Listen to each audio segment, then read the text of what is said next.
Hey, I am here to talk about functional groups, and understanding functional groups is a really important skill to have if you get a good foundation of this. And I feel like I keep talking about this good foundation, but it really is important. If you have a good solid foundation with functional groups and recognizing them, it will save you a lot of time later and make you so much more comfortable with things that will be learned in the future in this course. So let's talk about functional groups. As I start this, it says a functional group is an atom or a group of atoms with characteristics, chemical and physical properties. When we talk about functional groups, we have some shorthands that we use. So I'm looking for my pen.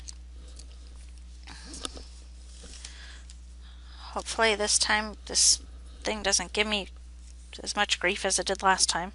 Oh, it looks like my pen is still working. Ooh, yes it is. Fancy.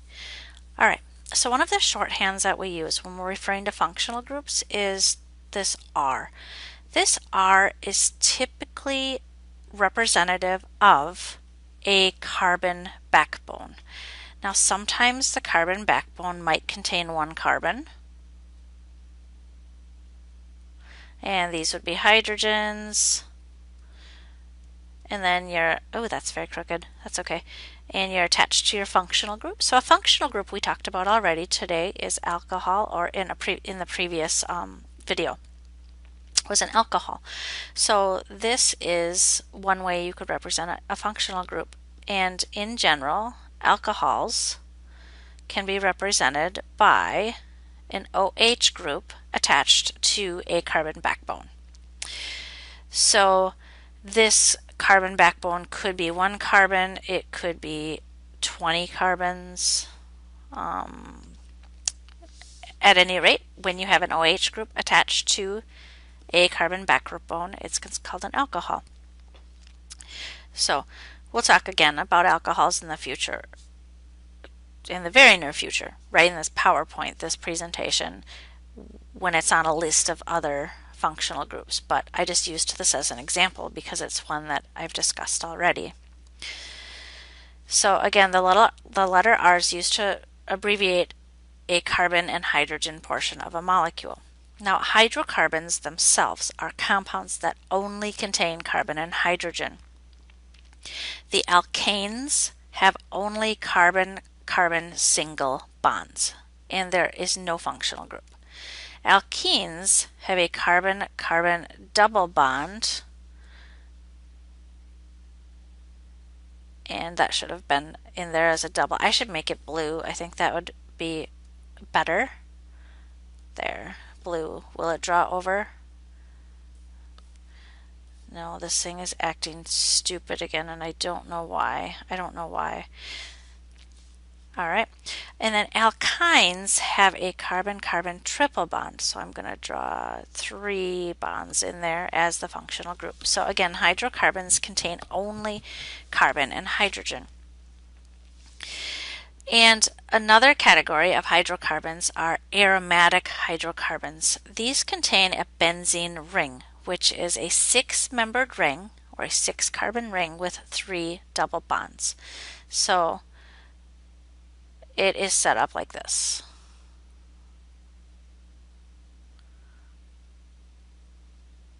One, two, three, four, five. Oh, this just might be a terrible drawing. Anyway, so we have a 6-carbon ring, and there are 3 double bonds like this. This is called a benzene ring, and if a substance has a benzene ring in it, it is referred to as an aromatic functional group. So this is a summary. The alkanes, again, have all single bonds and consist of only carbon and hydrogen. Alkenes have at least 1 double bond and contain only carbon and hydrogen. Alkynes contain at least 1 triple bond and contain only carbon and hydrogen. And benzene itself contains only carbon and hydrogen, and it contains a six-sided cyclical structure in which there are three double bonds. So benzene by itself is a hydrocarbon. However, it is common to have other groups or other elements attached to benzene rings, and we would still call them aromatic compounds, but they may not be classified as hydrocarbons anymore. Another category of functional groups is when the compounds contain a single bond to the heteroatom or the thing that's attached. So one example is an alkyl halide. An alkyl halide has a carbon backbone or a carbon chain, and one of four elements are attached: fluorine, chlorine, bromine, or iodine. Here's an example here, CH3Br. This would be classified as the R group, and the functional group here in this case is bromine. Alcohol is one that we talked about before. It is a carbon chain with an OH group, and here is a model of that alcohol. Ether is a carbon chain on either side of an oxygen. So you could have 4 carbons, oxygen, and 3 carbons, or in this case 1 carbon, oxygen, 1 carbon. And when you build an ether model, it looks like this. So this goes back to the structures that we talked about in the previous video, how if you have a carbon and there are 4 things attached, this bond angle would be 109.5 degrees. This would be a tetrahedral shape. Here we have this oxygen, and this oxygen has 2 things attached. This portion of this molecule is a bent shape, as is this portion of this molecule is a bent shape, whereas each of these portions, because each of these carbons has 4 things attached, that would be a tetrahedral shape, which has a bond angle of 109.5 degrees. Here we have an amine, and an amine contains nitrogen. I don't want to go into too much detail about it, but you can recognize an amine by either having a nitrogen attached to a carbon chain, and then sometimes you'll have 2 hydrogens like this. Sometimes you'll have a nitrogen and it's attached to 2 carbon chains with 1 hydrogen. Sometimes you'll have a nitrogen attached to 3 carbon chains. And these are different categories of amines. When we talk more about amines in this class, if we end up talking about amines in this class, this would be called a primary amine, this would be called a secondary amine, and this would be called a tertiary amine. I will not ask you to categorize these at this point. A basic reason that we're going through these functional groups is to become more familiar picking them out from a list of examples and using this as a guide. So not having to memorize, but using a chart like this as a guide to become familiar with these functional groups and to be able to identify them. The last one that is on this one is called a thiol, and a thiol is a sulfur-containing functional group, and it has the hydrocarbon with SH. So these are some of those examples. Again, an ether has a hydrocarbon chain with an oxygen in the middle and a hydrocarbon chain. Here's another ether. One way I didn't talk about earlier in the other presentation, we talked about condensed structures. Another condensed structure can be like this. So this, I'm kind of going off task now, but I think it's useful. So let's say we have this this is an alkane, and those are all hydrogens. So if I did a condensed structure, it would be CH3, CH2, CH2, CH2, CH3. 1, 2, 3, 4, 5. 1, 2, 3, 4, 5. Another thing you can do is called a line structure, in which this beginning of the line, oh no, the beginning, oh, I don't know why this is happening to me. It's so confusing. I'm so sorry. So the beginning of the line is the first carbon. This is the second carbon. That's your third carbon, your fourth carbon, and your fifth carbon. So this ziggy-zaggy line structure represents this. And becoming good at being able to recognize these things, assuming that you know this is an end carbon. So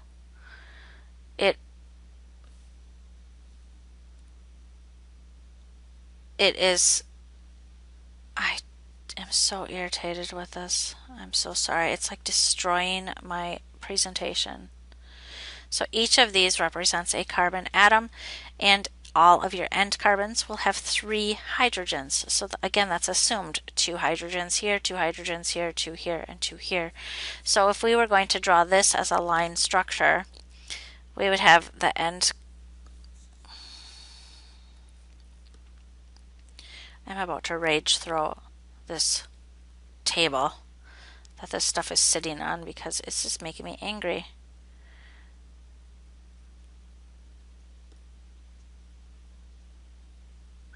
So this structure could be drawn like this, where this is a carbon atom, this is a carbon atom, 1, 2, and then the oxygen is the ether, and this and this.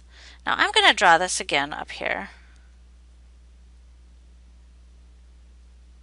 And I'm going to tell you a little joke that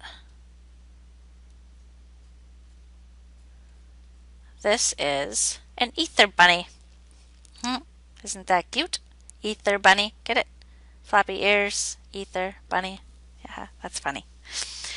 A group of functional groups, another group that you commonly see with functional groups is a carbonyl group, and there are several functional groups that contain the carbonyl group. So the carbonyl specifically is a carbon within a double chain, or within a carbon chain, or at the end of a carbon chain that contains a double bond to an oxygen specifically.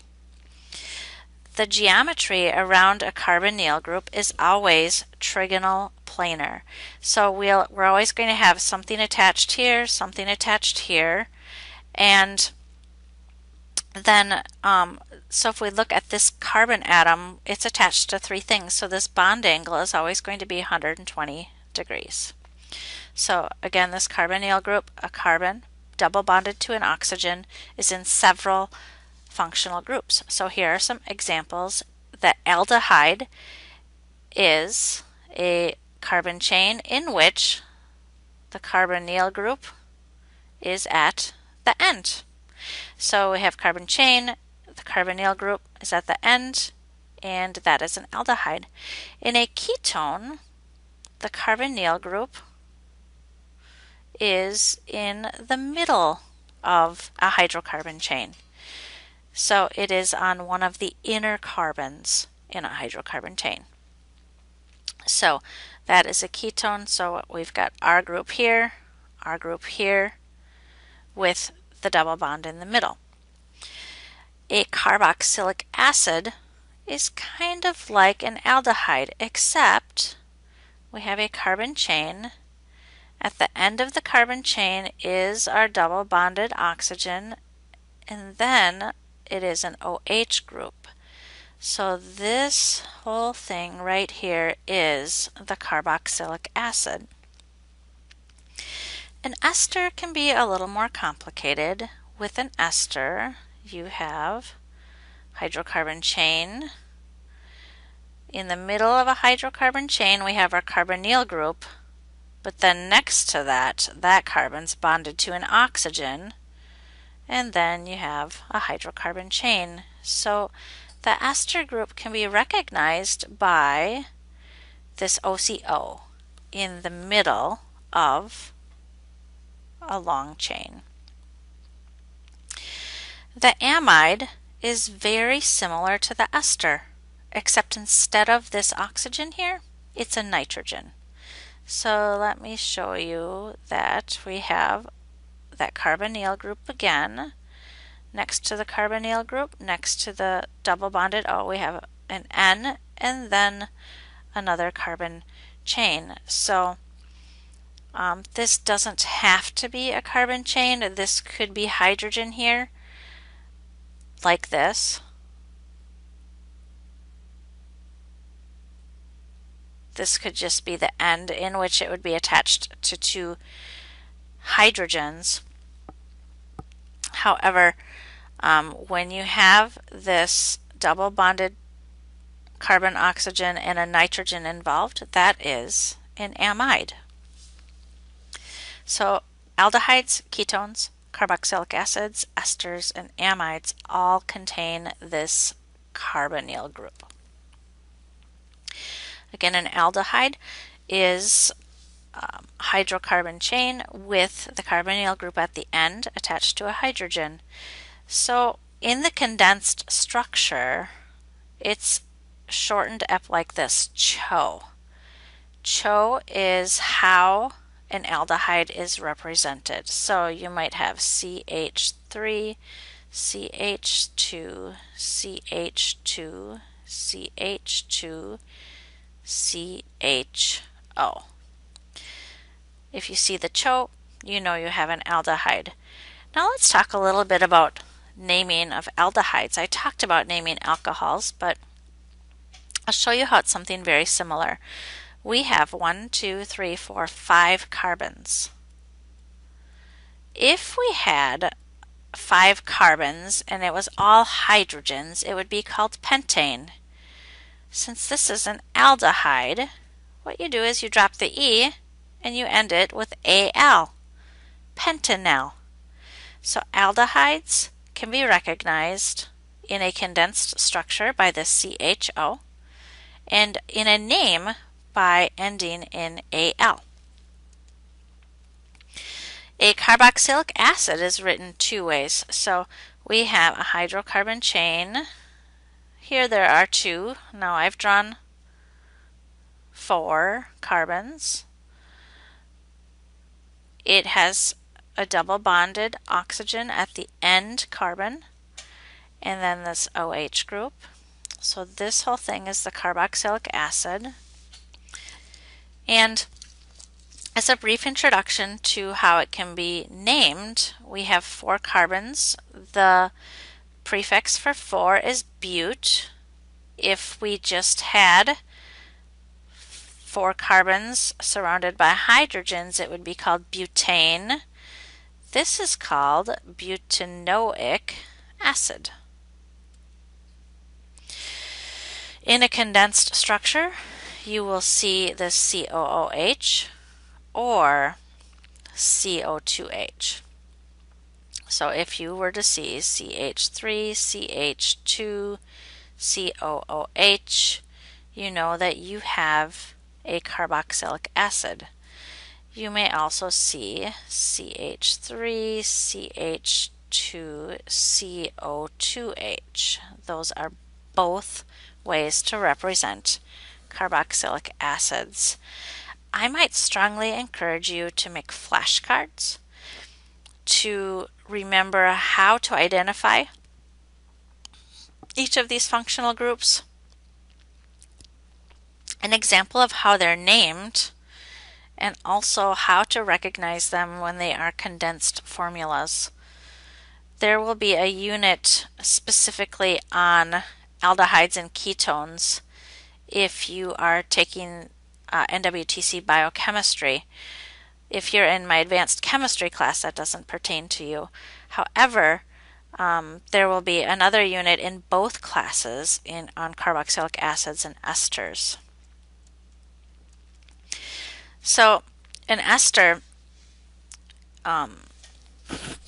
sorry, I have an itchy nose. An ester has a more complex structure, so it involves a hydrocarbon chain. Let's say I have 4 carbons there. Here I have 2. And in the middle of the hydrocarbon chain, there is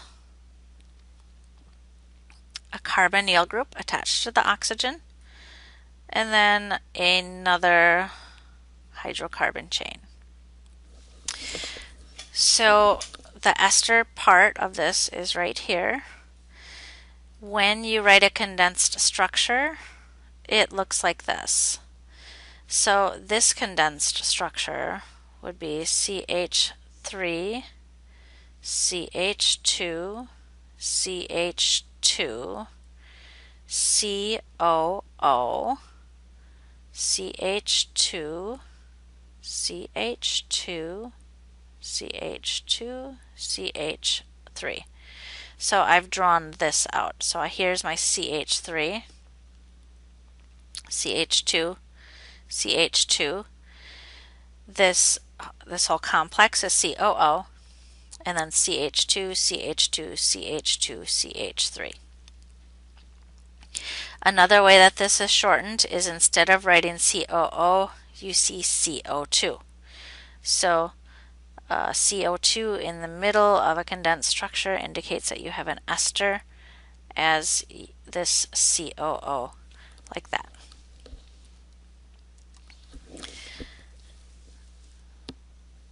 So here are some examples of compounds that contain that carbonyl group. This is Benzaldehyde. It is an aldehyde with a benzene ring. If I were to draw this, not the CHO, the aldehyde is C, and then I have my double bond O, and then my H like that. So that's how I could draw this. This has 3 carboxylic acids. Each of these could have been written like this, COOH. Or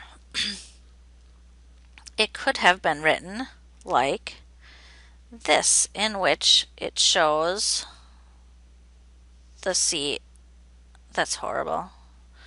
I'm sorry. I will just kind of extend this. So we could have our CH2 and then C double bonded to the O and the OH like that. So these could have been drawn out. Here is an ester.